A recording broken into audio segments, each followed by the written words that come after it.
Jó napot kívánok! Ez a .eu, a Pannon Televízió Európai Uniós magazinműsora. A téli szünet előtti utolsó friss adásunkat látják.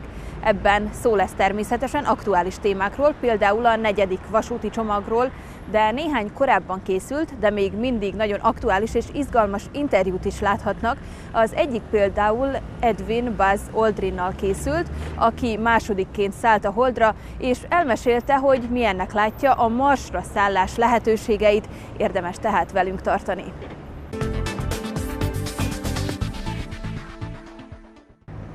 Gyorsaság, kényelem, változatos úti célok és gyakran induló járatok. Mindannyian így szeretnénk vonattal közlekedni. De még az Európai Unióban sem tökéletes a helyzet. Mi változtat a 4. vasúti csomag? Most megtudhatják.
Óriási károkat okoznak az Európai Uniónak az adócsalók. Hogyha kiszámoljuk, hogy fejenként egy-egy uniós állampolgár mennyi pénzt veszít miattuk, akkor döbbenetes számot kapunk. Évente 2000 eurót vesznek ki az emberek zsebéből a csalók. További izgalmas részletek következnek.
Mennyire toleránsak az Európai Unióban élők az LGBT populáció tagjaival szemben, vagyis mennyire fogadják el a homoszexuális és leszbikus embereket.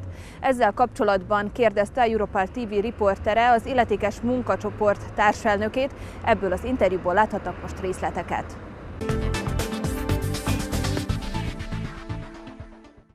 A report to be launched on Friday by the EU's Fundamental Rights Agency surveyed almost 100,000 lesbian, gay, bisexual and transgender people to discover continuing violence, verbal abuse, hate speech and harassment. To steer us through the quagmire of issues, I'm joined now by Ulrike Lunacek, Green MEP from Austria, co-chair of Parliament's LBGT Intergroup. A very warm welcome. First, though, let's kick off with our habitual round of quick-fire questions, demanding a simple yes or no answer. Ready? Yes, I am. OK, let's play then. Ulrike Lunacek, alone the majority of people don't subscribe to discrimination or prejudice. Collectively, many people do forget their principles. Yes or no? Yes. Do you believe the right anti-discrimination laws have been initiated by the EU? Yes. Is the situation better here in Europe than other parts of the developed world? Yes and no. Should lesbian, gay, bisexual and transsexual rights become specific conditions in EU foreign aid, including in the Muslim world and sub-Saharan Africa? Well, yes, they are, in a way. Is there sufficient ethical and moral guidance coming from the Church? No. Do you believe there's a connection between social hardship, unemployment, for example, and discrimination? Yes. Do you see any advantage in the involuntary outing sometimes practiced by lesbian and gay rights activists in some European countries? Sometimes, yes. Do you think there's more discrimination here, let's say, than 5 years ago? No. First, though, Ulrike Lunacek, I wondered if you could look at your own experiences in the fight, for gay and lesbian people, and tell me what motivates you. Well, I come from a very conservative background myself, conservative country, conservative family, and but one that has almost told me always, well, do what you think is right in a way.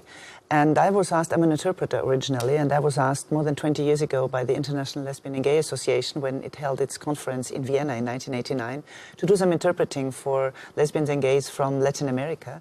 And that was a time when there were still very difficult situations for many people there.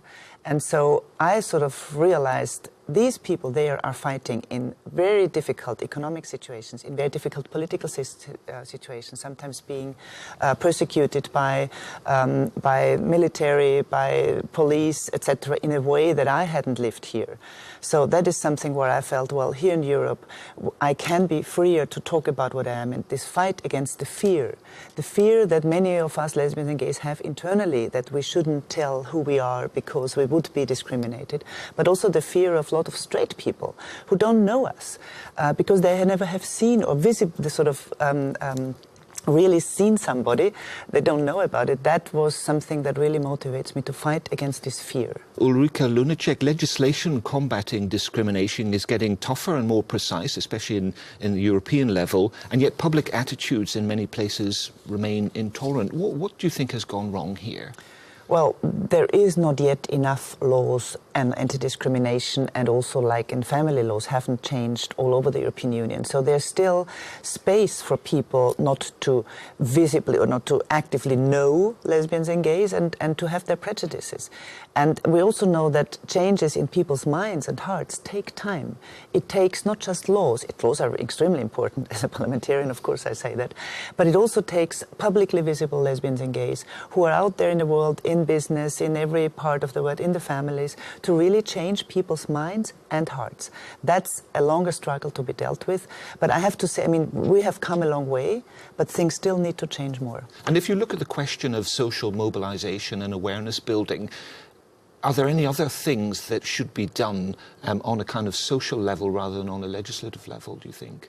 Well, I mean, the economic crisis we're living, of course, also has effects on LGBT people. Yeah? That we're also affected by the way that, especially for younger people, if it becomes more difficult to find a job, you are in a very insecure situation. And that doesn't make the will and the courage to be open about your sexual orientation or gender identity easier.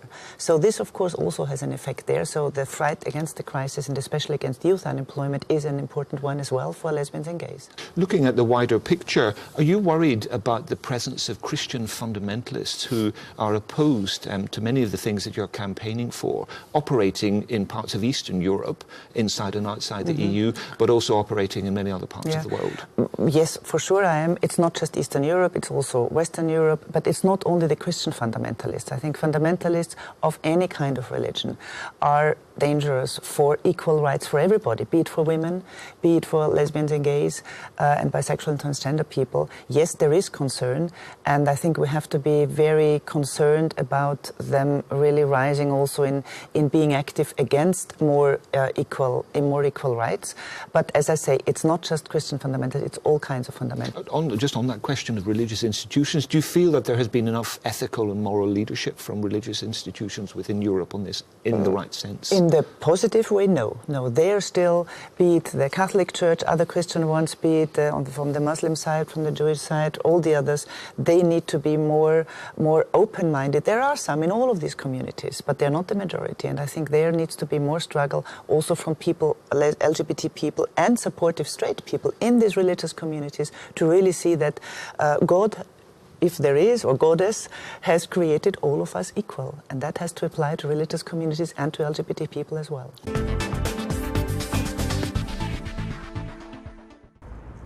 Az Európai Unióban is divat, hogy karácsonykor sokan ajándékoznak élő állatot, főleg a gyerekek kapnak ilyenkor például egy aranyos kutyát vagy macskát.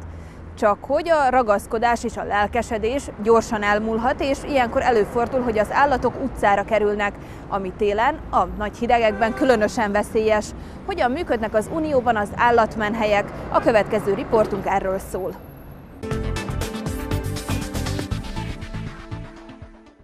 Say hi to Callie. Isn't she as cute as a button? But dogs like Callie are very different. Have you heard the phrase, a dog is for life and not just for Christmas? Well, in the case of Callie, she's just one of many of the abandoned pets you'll find in shelters all across Europe. This shelter for unwanted pets is in Brussels. The guests are mainly stray cats and dogs.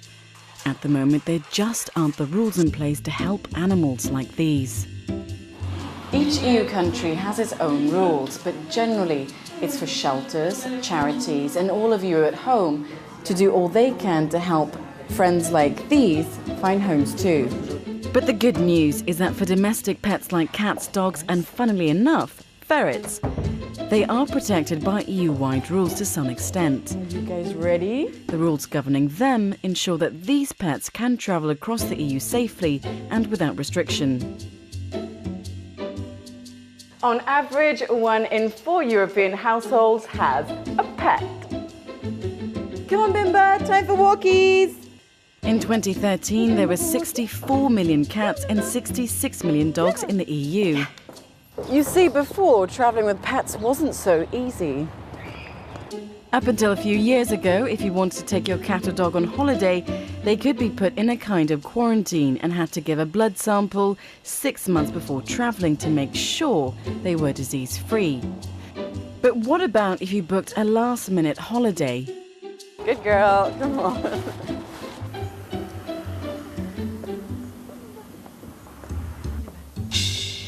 Now all you need to do is get yourself down to your vet and get your pet one of these. For a pet to travel, 3 main conditions must be met. Each dog, cat or ferrets need to be identified with a microchip or with a tattoo. They need a rabies vaccine within the 30 days if it's the first time they are vaccinated. They need a passport also. Some of the countries need also, they ask also for a deworming treatment within the 5 days before leaving the country.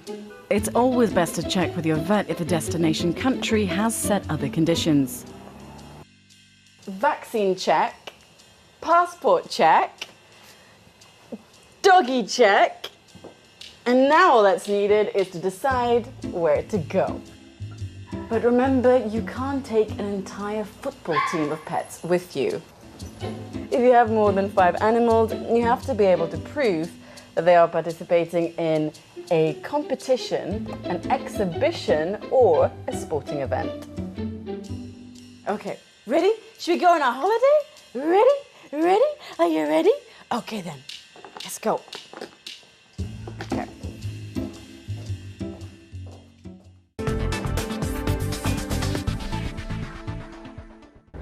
Neil Armstrong és Edwin Aldrin, jól megtanultuk ezt a két nevet még az általános iskolában.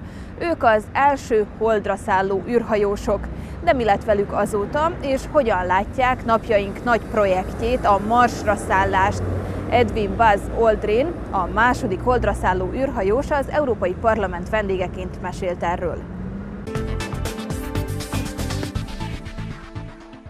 Buzz Aldrin, hello and welcome Europol TV. In 1969 the challenge was clearly to be the first on the moon, and it was a competition against the Soviets. How would you describe the challenge today to be the first on Mars? To use the talents that we've learned before they die off and then we start them over again. That's not a very intelligent progress. To take what we've learned, use that to begin to extend humans outward. We can do that now. So there's no more competition, you mean, in the world to be the first on Mars? Somebody's going to be first, okay? I happen to believe that the United States will do it. But not if we go back and land people on the moon again, as we did, getting there 50 years after we had first done it. Robots have improved tremendously.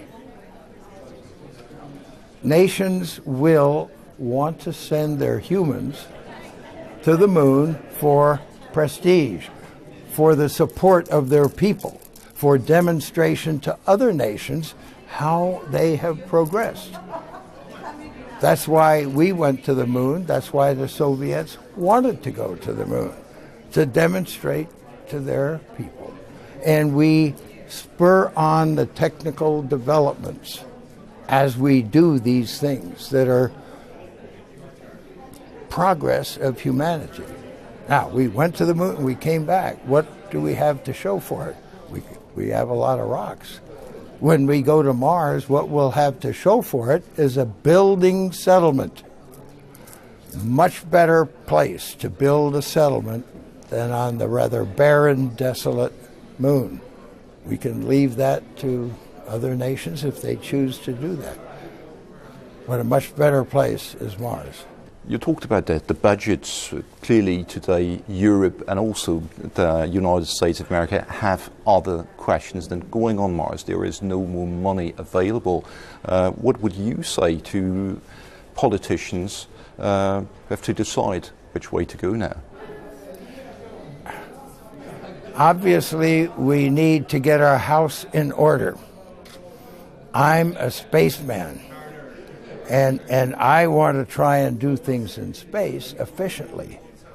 I don't think you want me to advise how we get our fiscal house in order, but we do need to do that because we're focused on short-term objectives, usually political short-term.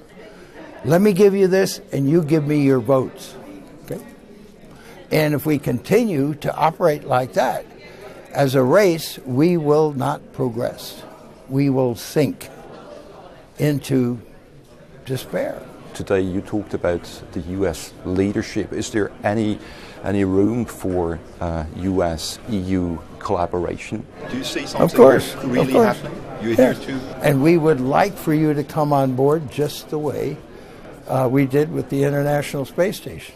There are a lot of opportunities at the moon.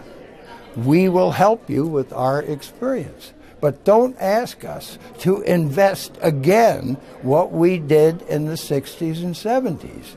We did that once, and it's available. We'll help you in other countries. The first problem today for young people is to find a job. What would you say? Get busy doing something that challenges you and gives you the satisfaction. That's what I've been able to do in my life. And I've had depressive times in my life as an individual. Right?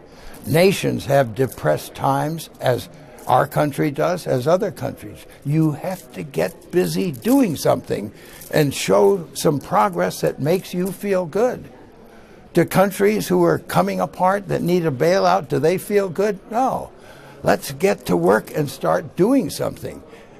Maybe your political system is not quite right. Maybe you need to make some changes. Maybe we do. Thank you.